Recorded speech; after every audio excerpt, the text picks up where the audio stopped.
Welcome back to The Haunted Beard, everybody. My name is Jake. Thank you for joining me. If this is your first time stumbling upon my channel, welcome. It's all horror and thriller movie content here on The Haunted Beard. And if you are returning, welcome back. So today I want to talk to you about Trap. This is, of course, the latest movie from M. Night Shyamalan. Now, when it comes to Shyamalan's films, I'm probably like most people. He started out real strong in his career, and then I feel like has kind of gradually just gone downhill from there with maybe a couple highlights amongst there, but for the most part, a lot of his movies have not worked out very well for me. But he's one of those filmmakers that I still am curious and interested to see what he does in hopes that he can maybe somehow still kind of capture the magic of his early career. Anyways, I finally got a chance to see Trap, and oh man, this is a rough one, and I've definitely got some thoughts about it. I'm going to get into it here, and I'm going to just go ahead and issue a full-out spoiler warning, because for me to really kind of give you my thoughts, I've just got to get into spoilers. There are so many ridiculous and illogical things that happen in this movie that I just got to talk about it. So I'm issuing a spoiler warning. I'm going to get into the nitty-gritty on this thing. And yeah, so you have been warned. Let's do it. Now, I'm sure you probably know the setup, but here we've got Josh Hartnett, who is taking his daughter to a concert, and come to find out he is a serial killer known as the Butcher. And he discovers that the police have received a tip that he is possibly going to be at this concert, and they have set up a trap to capture him. And he is trying to figure out some way to escape and get out of there undetected. And I had quite a few issues with Trap. I don't even really know where to start, but let's just get into it, I guess. So, first of all, let's talk about the tone. Because, look, this is an M. Night movie. It's clearly marketed as a very intense thriller. I mean, just given the scenario about a serial killer trying to escape the police, a very thrilling type of concept and story. And yet, so much of it comes off like it's trying to be funny.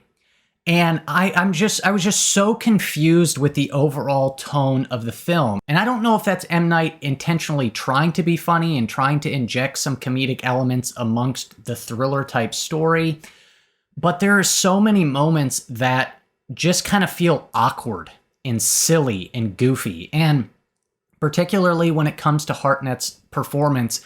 And I think his performance is actually probably the best part of the film, but some of the conversations and the dialogue that he has with people, it just feels weird. And I don't know if that was intended, if that's really what M. Night is going for, and if he is going for that, it doesn't really fit well within, again, the overall kind of intense thriller type of a story that he's telling.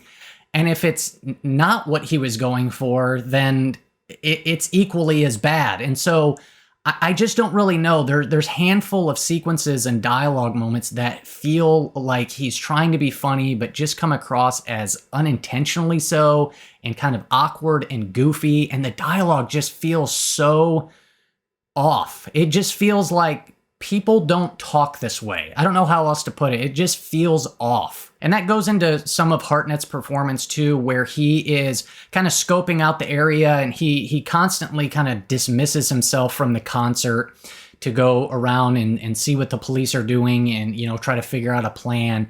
And there's moments where he is potentially gets seen or caught kind of thing, but he's trying to act all inconspicuous and trying to act all innocent and everything. And again, his performance, it just feels sort of weird and silly and goofy. And I don't know what the intent was there, if that's what M. Night was going for. It just all around comes off very awkward and kind of clunky. Now, in addition to the tone, the whole kind of story structure and the pacing of this movie is a little wonky too, because the first half of the film is at the concert, and then the second half of the film takes a totally different direction, and they get away from the concert and a whole bunch of other stuff unfolds. But the first half of the film, it feels slow. And so much of it is focused on the singing and the concert. And I learned that it's actually M. Night's daughter. And one of the main reasons he made this movie was to give his daughter her very own concert movie, which is, it's just such a wild idea to me that, like, okay, I'm going to actually write my own thriller movie and make an actual movie, but then cast my daughter in the movie. There's so much time in the first half of the movie dedicated to just listening to her sing songs. And it's so weird. It comes across so weird. It's like, I don't know what this is. Like, are we watching a story about a serial killer trying to avoid getting detected by the cops, or are we watching a concert movie? And he just constantly cuts back to, oh yeah, here's my daughter singing more songs, and here's my daughter singing more songs, and now here's Josh Hartnett trying to escape the cops. And it's such a weird, crazy thing. And to me, the most ridiculous thing that happens is this, and it really goes to the whole concept and setup of the trap itself. So there's a scene where Josh Hartnett goes through a whole group of police officers. Like, there has to be 20, 30, 40 cops. And he goes into this break room where there's a ton of these police officers that are in this meeting. And so I'm thinking, okay, so either the cops know who they're looking for, they know what he looks like, or they don't. And in this case, if they know what the butcher looks like, then they're just too stupid to recognize that, hey, he's right there, and like all 30 of them just happen to overlook Josh Hartnett right there. And so then I'm thinking, okay, well then they obviously don't know what he looks like. And if you don't know who you're looking for, then how in the world do you set up a trap for somebody if you don't know what they look like? That just seems insane to me. And so we find out that they have a couple of these kind of just general vague descriptions of what, they suspect the butcher might look like, which to me also seems ridiculous that, like, okay, you're going to potentially set up a trap at a concert with thousands of kids, of girls, to potentially catch a serial killer. It just seems like such a horrible idea for a really, really bad hostage type situation to unfold. Now, what we find out later on is that the reason they had a suspicion that he was going to be at this concert is they uncover one of his secret houses that he has, and they find a receipt of the ticket that he purchased for the concert. And so they're like, okay, so he must be going to this concert. Well, the thing, though, about that is they received that tip from Josh Hartnett's wife, because she started getting suspicious about him, that he might be keeping secrets, and so she contacts the police to go check out the house. They find the receipt. And so I'm like, okay, if that's how they know that he might potentially be there at the concert, then they would absolutely know what Josh Hartnett looks like, because they've had contact with his wife, and certainly his wife would have told the police, hey, this is a picture of my husband. So his face should be plastered all over the place. And so I come back to that central thing, is like, how in the world does he avoid detection through all those police officers that they don't know what he looks like, but they should absolutely know what he looks like based on information we find out later on in the movie? It doesn't make any sense. And there's a handful of other things that happen that are so ridiculous and so convenient. The conversation that he has with one of the guys who's selling him a t-shirt, he gets into this chit-chat conversation, and the guy ends up telling him his secret code in order to avoid detection. He's like, yeah, man, they had this meeting with us before, and all the employees and workers here were given a secret code, so they're able to get through the police roadblocks and stuff, and the word is Hamilton. He's like, oh, thanks, man. It's like, he just gives them the code. It's so insane. There's another scene where he creates a diversion by injuring one of the employees, and he grabs an apron and escapes to the roof. And then two police officers confront him, and he gives them the code. And then he conveniently happens to have the wallet inside the apron pocket with, some ID on it, so he's able to avoid getting detected again. There's another scene where him and his daughter get backstage, and he's about to be detected by the lead FBI profiler lady. But right before she sees him, this girl that's standing right next to him conveniently passes out, and he catches her and like carries her off into this tent to go get tended to. And then, of course, he has to run in. It's such an insane scene. He conveniently runs into, of course, M. Night Shyamalan. And then he has a conversation with M. Night Shyamalan and is telling him how his daughter, he totally lies and tells him his daughter is recovering from cancer or leukemia or something like that. And then he feels all bad. So that's how they're able to get backstage, because he learns that backstage is the only exit that's undetected and unguarded by the cops. So that's his plan to get out. It's just, there's so many ridiculous things in convenient things that happen in order to propel this movie forward. It's just completely insane. Now, we get just past the halfway point, and the movie finally makes a decision that I felt brought some legitimate tension to it. So I'll give the movie a little bit of credit where I feel like credit's due. So he gets backstage with his daughter. They're talking to Lady Raven, who's the girl who's having the concert, M. Night Shyamalan's daughter. And he finds out that there's basically no way out of there without, getting screened by the cops. And so he goes into her dressing room alone with her, which is another ridiculous thing that would never happen without security. And he confesses to her that he's the butcher. He's the killer that they're looking for. And he shows her the dude he's got captured and chained up on his phone. And I was like, okay. I'm like, this is cool. I feel a little tension here. Did something a little, unexpected.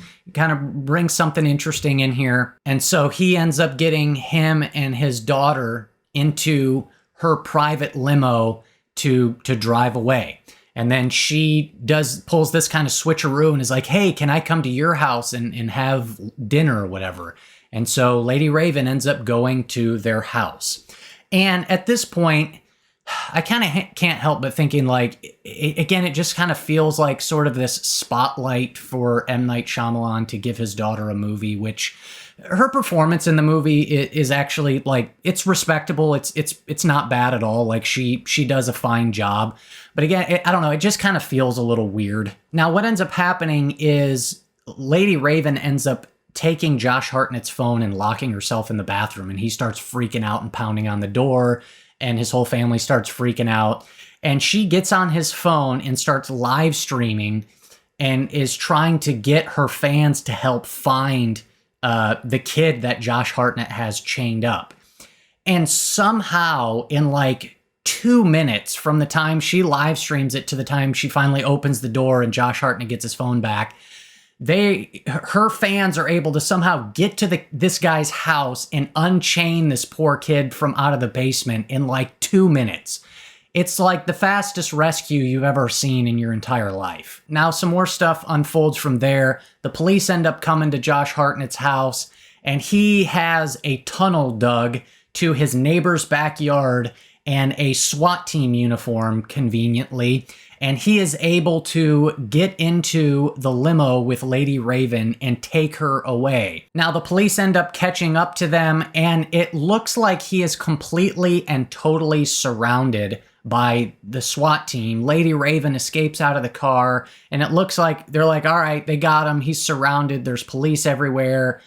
And they open fire on the car and shoot the car, and then they go check it out, and it's like he's got this stuff propped up with the uniform on to make it look like he was still in there. And like somehow he is able to escape out of the limousine undetected. I don't know how. It's completely ridiculous, but he ends up escaping. And then he ends up going back to his house, which to me is like, that's got to be the dumbest decision I could imagine. It's like, listen, dude, your family already know you're a serial killer at this point. Why are you going back to your house? You know it's going to be surrounded by police officers. What are you thinking? So he ends up going back to his house and he confronts his wife. I don't know why he does it, but that's just what he does. And I will give Hartnett some kudos because the scene where he's sitting down at the table telling his wife how mad he is for what she did is pretty good. He actually crushes that scene. You really feel the sort of psychopath vibes coming through. And as much as I've kind of criticized a little bit of Hartnett's performance, there's something about, I don't know, he's just watchable. Like, I think he does the best he can with some of the material, and I kind of blame Shyamalan a little bit more for some of the awkward, weird, comedic stuff. But I think Hartnett's good. I think he deserves a better movie and a better script. And I still kind of overall largely enjoyed his performance. He's definitely the best part about this movie, and really about the only thing about it that I would say somewhat works. Anyways, the movie ends and he's captured by the SWAT team and is put in the back of an armored car. But on his way in there, he is able to pull the spoke out of the wheel of a bicycle. And he's able to pick the lock on his handcuffs and free himself. And then he starts laughing. And then the movie ends. And I'm like, okay, that's great. You pick the lock and you're out of your handcuffs, but you're still in the back of an armored SWAT car surrounded by other police cars. Like, where are you going to go? Like, the movie almost gives this impression that, like, oh, he's going to escape. And it's like, well, no, he's still in an armored car surrounded by cops. Like, all right, like, what's he going to do? Where's he? He's not going to go anywhere. And then the movie ends. And so, oh man, this is a wild one. There's just so much craziness that happens that, like, I don't know if this is a movie that M. Night intended for us to take seriously, because there's so many ridiculous, unbelievable things that happen. It's kind of baffling. I don't even know what to make of this. It's a wild thing, man. It's a wild movie. Overall, though, if I'm taking this seriously as not some sort of, tongue-in-cheek, self-aware, dark comedy sort of thing, if I'm taking it seriously, which I feel like is the intent, it's kind of crap. There's just so much insanity and totally ridiculous, unbelievable stuff that happens that it's like, what are we even doing? So, yeah, I mean, for a grade on this, I'm going to go like 3.5 out of 10, I guess, something like that. It's a wild one. It's almost worth saying just to see the craziness that unfolds, because like you kind of just can't believe some of the stuff that happens in this movie. So, anyways, yeah. Those are my thoughts on Trap. Hit me up down below. Let me know what you thought of this one. Did you kind of, what do you do with all the crazy, unbelievable stuff? Like, did that stuff bother you? Did you see this more as a comedic type thing?